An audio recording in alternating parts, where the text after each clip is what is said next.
A guide to maximizing the Caitlin Clark return. The Iowa icon returns to Carver-Hawkeye Arena for an exhibition on May 4. As Caitlin Clark makes her coveted return to Iowa City, thousands of Iowa fans will too. And there's a method to maximizing the experience. Clark, the former Iowa women's basketball player who led the Hawkeyes to back-to-back NCAA runner-up titles, has impacted the sport on all levels.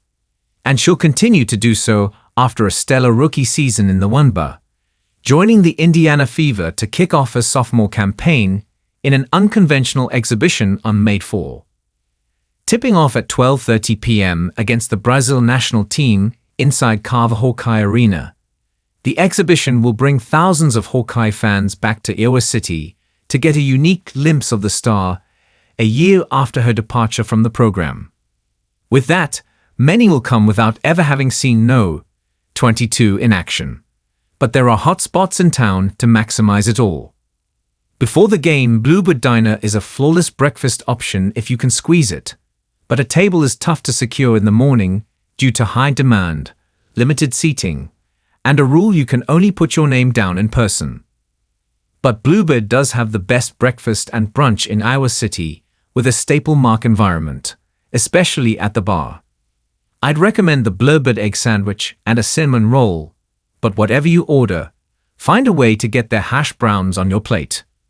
Related, pre-game, Caitlin Clark returns to Carver.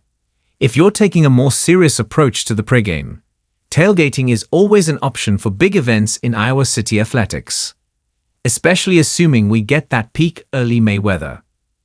Micky's is also a good spot, and it will be for lunch, dinner, and drinks. The restaurant on Dubuque Street serves breakfast, but you could push it up against tip-off and tap into a flexible lunch menu with a burger basket or conglomeration. It's a great Iowa City bar environment to have a few beers or a mule with the added bonus of not being oversaturated by college kids. During the game, if you somehow survive the lottery and resale scrambles to secure a ticket, that's where you've got to take the most advantage.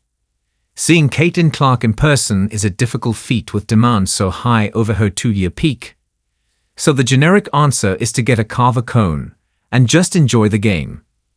But to truly maximize the Caitlin Clark experience takes a bit more. To truly soak in a sold-out Carver-Hawkeye Arena and Caitlin Clark environment, get down around the floor before or after the game. Easy access and open space around the court that not a lot of college environments allow, make for both good pictures and a realistic look at the magnitude of No. 22's impact. A walk up the tunnel in the northwest corner between timeouts does the same. If you didn't secure a ticket, and not many did, the game will be broadcast on Fox. The best places to catch a sports game in Iowa City are always Deke's Sports Bar and the classic option of Micky's.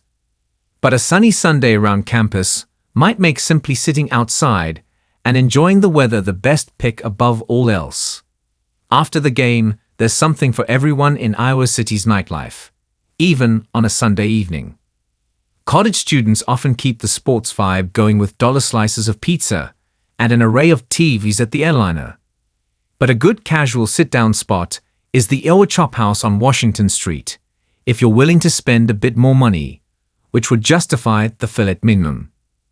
But if you're hitting the road right after the game, a quick pickup from the grill at Bread Garden Market will do. From the burger to the burrito, Bread Garden is a sleeper food spot in town. Of course, there's always the opportunity to come back as Iowa women's basketball starts back up in November. But to see Caitlin Clark again, the Fever opened the wnba season hosting the Chicago Sky on May 17, and she returns to Chicago, just 3 hours from Iowa City, to play the Sky again on June 7.